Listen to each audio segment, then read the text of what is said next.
Bien, saludos cordiales a los alumnos del cuarto diplomado del módulo 2, Simplificación Administrativa y Determinación de Costos. Soy Alan Santos, el tutor del módulo. En esta ocasión vamos a desarrollar algunos temas, algunos aspectos importantes dentro de las metodologías de simplificación administrativa y costeo de procedimientos administrativos. Básicamente tocaremos dos temas. El primer tema va a ser la tabla ASME, ¿okay?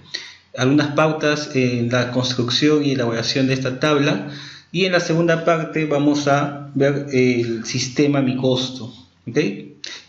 Cómo se usa ese sistema y algunas pautas también sobre el tema del factor de dedicación de costos. Vamos a empezar rápidamente explicando lo que es los lineamientos para construir las tablas ASME. Como ustedes saben, la tabla ASME es un cuadro de doble entrada en la que se describen las actividades de un procedimiento administrativo, ¿no? Aquí tenemos en la pantalla un ejemplo de la tabla ASME de un procedimiento de licencia de edificación en su modalidad A. Las primeras columnas, la numeración y la descripción de cada una de las actividades de este procedimiento. Desde que el usuario, ¿no?, averigua la ubicación de la sede, ¿no?, o de las oficinas donde tiene que buscar o brindarse información. Pasando por el pago en caja, como ustedes ven ahí, hay ciertas esperas, ¿okay? Vamos a ver el tema de las esperas luego también. Y continúan las actividades que realizan el personal o trabajadores de en este caso, la municipalidad, ¿no? Recepcionar expedientes, registrar expedientes, trasladar los expedientes, luego hay una firmas, ¿no?, emisión de informes, ¿no?, hasta que finalmente el certificado se entrega al usuario.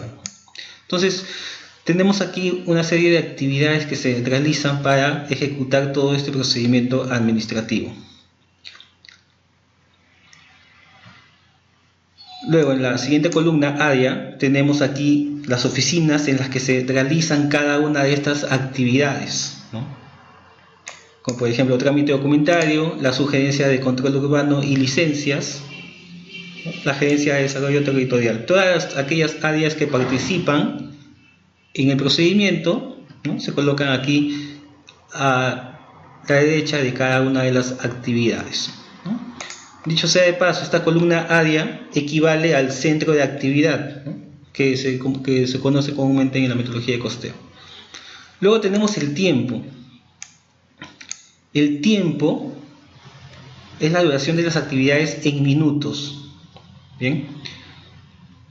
Cada una de las actividades debe tener una duración estimada del tiempo que demora ejecutar dicha actividad.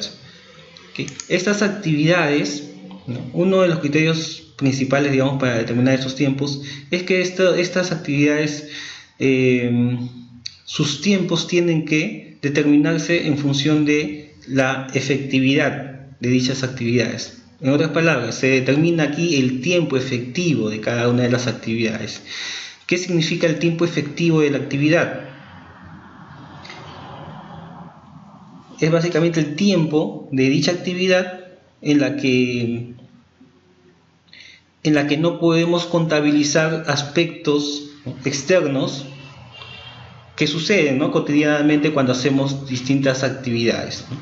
Por ejemplo, cuando elaboramos un informe, podemos de repente iniciar la elaboración del informe, pero por ahí de repente tenemos una llamada, una coordinación con otra persona, ¿no?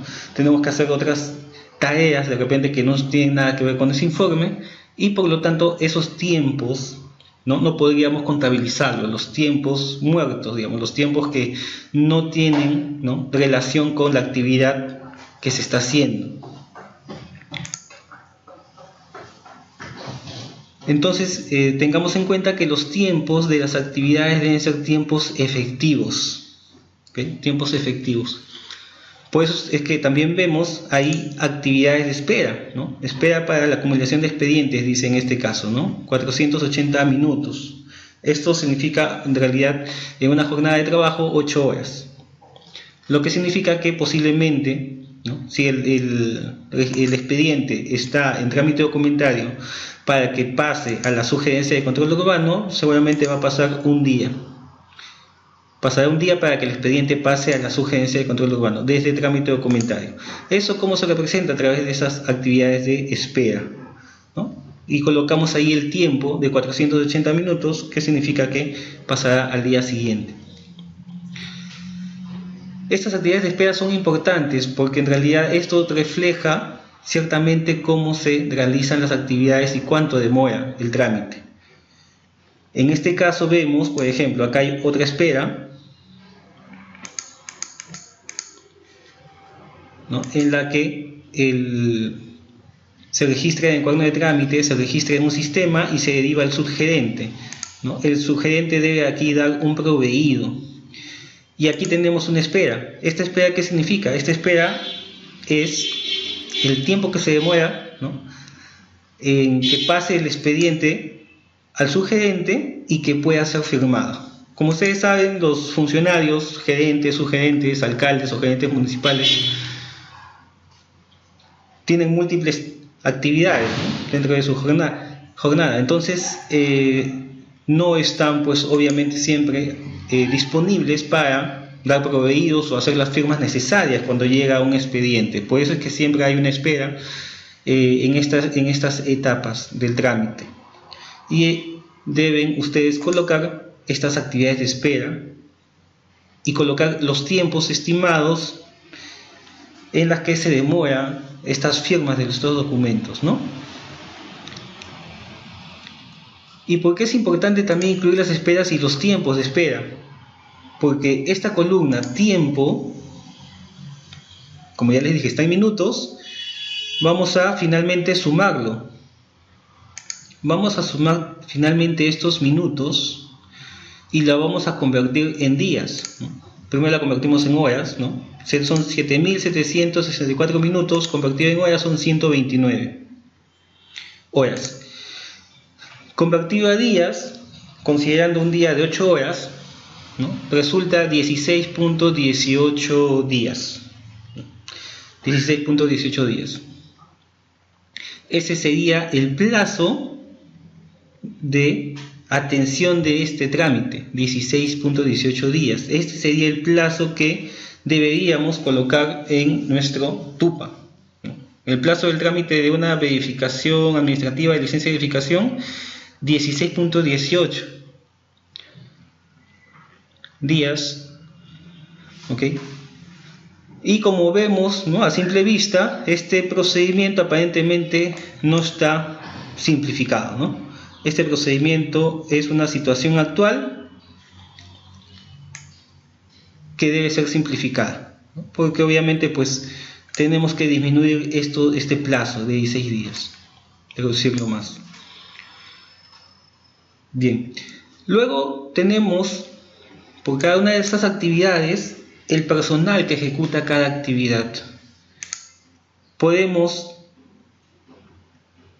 identificar las personas a través de este indicador, que es el número 1, que nos señala qué personas son las que participan en cada una de las actividades,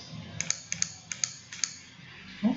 Por ejemplo, veamos aquí: recepcionar el expediente, verificar requisitos y foliar cada documento. ¿Quién ejecuta esa actividad? Vemos ahí que lo realiza un oficinista, ¿no?, de trámite documentario. Trasladar expediente a la sugerencia de control urbano y licencias. Aquí tenemos el número 1, verificamos que esa actividad la ejecuta un auxiliar del sistema administrativo. Y así sucesivamente, con cada una de las actividades se tiene que identificar a la persona, ¿no?, traducida en cargo, que ejecuta cada una de las actividades. muchas veces cuando armamos las tablas ASME intervienen, ¿no? Aparte del personal administrativo, el alcalde, el gerente municipal. Cuando hagamos el diagnóstico, ¿no? Veamos la secuencia de actividades de un procedimiento, vamos a ir paso a paso detallándolas a través de la tabla ASME y determinando qué personas ejecutan cada una de las actividades, incluyendo, si fuera el caso, gerentes municipales, alcaldes o gerentes, ¿no? O subgerentes. ¿Bien? Luego tenemos los recursos que consumen cada una de las actividades. De la misma manera, con el identificador 1 podemos distinguir qué recursos utiliza cada actividad, ¿no? En este caso, veamos la actividad 8, registra el expediente en el sistema Ciberdot, asignar número de registro, sellar y firmar cargo. Para esto se necesita un papel A4, una hoja BOM. Si en caso se requieren más hojas, aquí colocaremos la cantidad, no necesariamente uno, podría ser 2, ¿no? O 3, dependiendo de la cantidad de hojas BOM que se usa. En este caso solamente se usa uno, así que lo dejaremos tal como estaba. Las hojas BOM se clasifican como materiales fungibles, ¿ya? Entonces aquí como que ya estamos también un poco viendo el tema de costos. En la misma tabla ASME estamos clasificando los recursos desde el punto de vista de su costeo. Según la metodología de costeo, las hojas BOM son materiales fungibles, ¿no? Materiales que se consumen de inmediato y una sola vez. Tenemos servicios directos, servicios identificables, ¿no? Básicamente el ejemplo es movilidad local. En este caso no hay ninguna actividad que use movilidad local, la hemos colocado ahí para que se vea como ejemplo. Y luego tenemos materiales no fungibles, como sello, tinta y tapón, lapiceros, cuadernos. Y aquí estamos también viendo la asignación de estos recursos a sus actividades. Fíjense que en este caso sello, tinta y tampón están juntos, no están separados necesariamente. Esto se debe a que estos tres recursos, sello, tinta y tampón, siempre se usan en las mismas actividades, ¿no? Siempre están juntas, consumiéndose al mismo tiempo. Eso se puede hacer. Tenemos lapiceros, cuadernos, tóner de impresora como materiales no fungibles. Luego tenemos servicio de terceros. El ejemplo más común es reparación de equipos, reparación de computadoras, que es un servicio, digamos, que está relacionado al uso de la computadora, que es un activo, es un equipo que se usa mayoritariamente en los procedimientos administrativos, ¿no? Tenemos la computadora, la impresora, los muebles o mobiliario, ¿no? Aquí fíjense que también estamos juntando algunos recursos que se usan al mismo tiempo, ¿no? Por ejemplo, el escritorio y la silla. También podemos considerar el inmueble, ¿no? La infraestructura.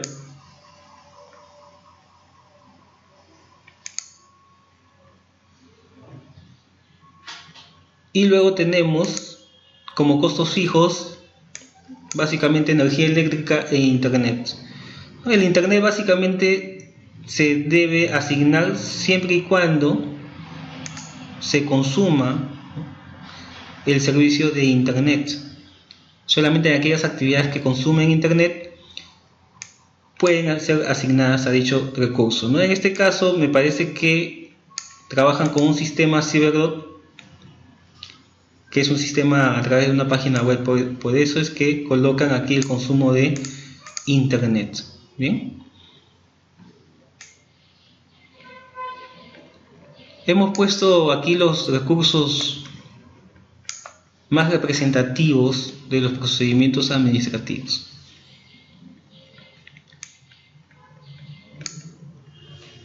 Tenemos aquí Luego, los tipos de actividades.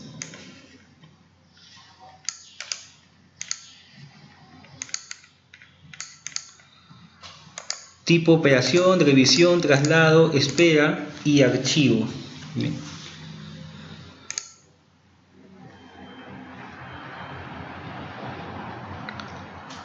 Las actividades de operación son las tareas netamente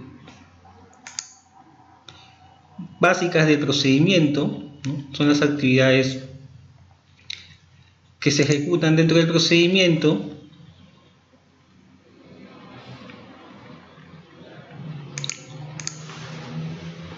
y que no corresponden obviamente a ninguna de los otros tipos de actividades, ¿no? Por lo general se empieza a determinar primero las actividades de espera. Las actividades de espera se identifican primeramente, ¿no?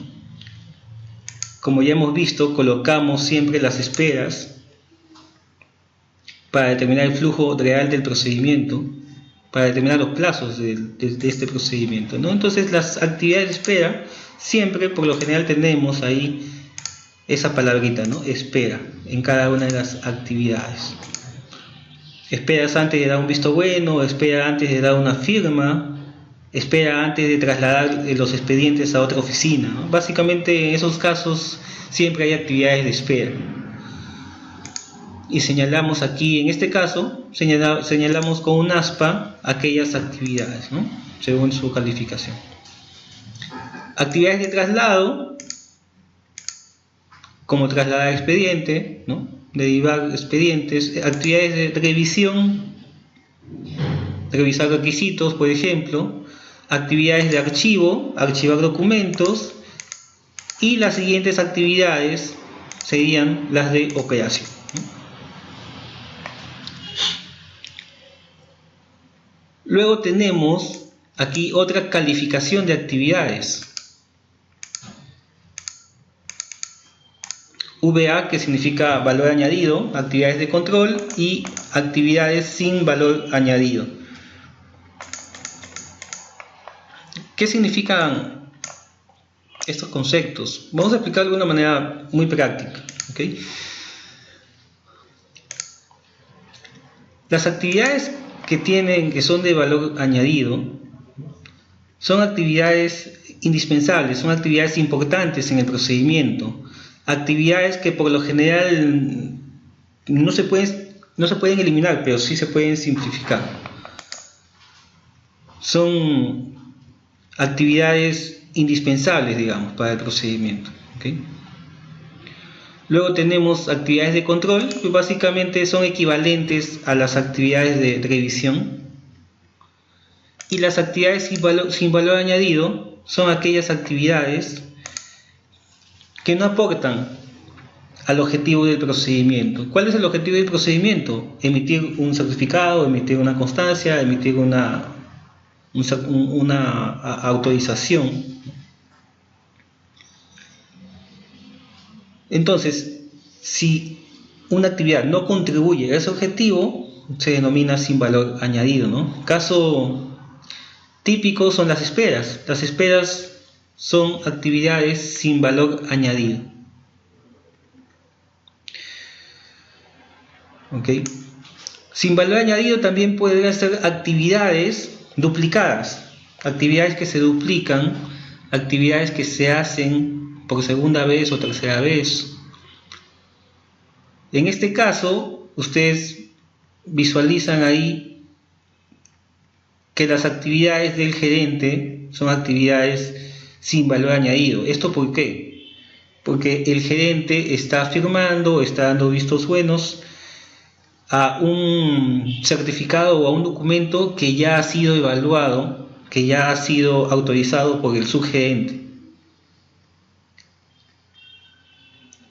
Inclusive también este expediente ha sido evaluado por un especialista anteriormente, ¿no? Entonces el gerente básicamente en este caso ya hace una especie de tercera evaluación del procedimiento, del expediente. Por lo tanto, estas actividades ya no añaden valor, ya se evaluó anteriormente, ya se calificó ese procedimiento, ese permiso, o esa autorización o ese certificado, ya se avaló también con la firma del subgerente y aún así interviene también el gerente para firmarlo. En este caso, este tipo de actividades no añaden valor porque se están ya duplicando.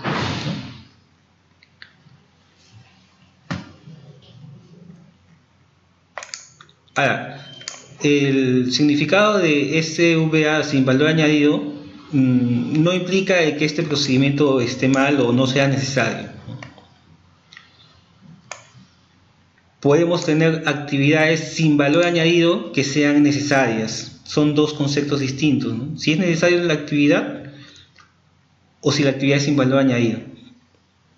Tengan presente esto. Pueden haber actividades sin valor añadido, pero son necesarias. Por ejemplo, el caso de los traslados. Los traslados entre locales o entre sedes no añaden valor al procedimiento. Sin embargo, son necesarias. ¿Por qué? Porque si no se hace el traslado de los expedientes, pues obviamente pues no se llega a realizar pues el trámite desde un punto de vista físico. ¿Okay? Entonces en ese aspecto los traslados pueden ser actividades que no añaden valor pero necesarias. Bien.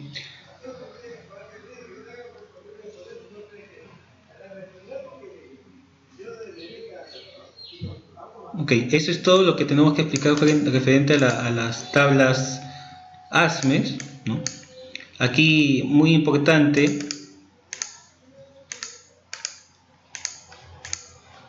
de revisar bien el flujo o la secuencia de actividades, ¿no?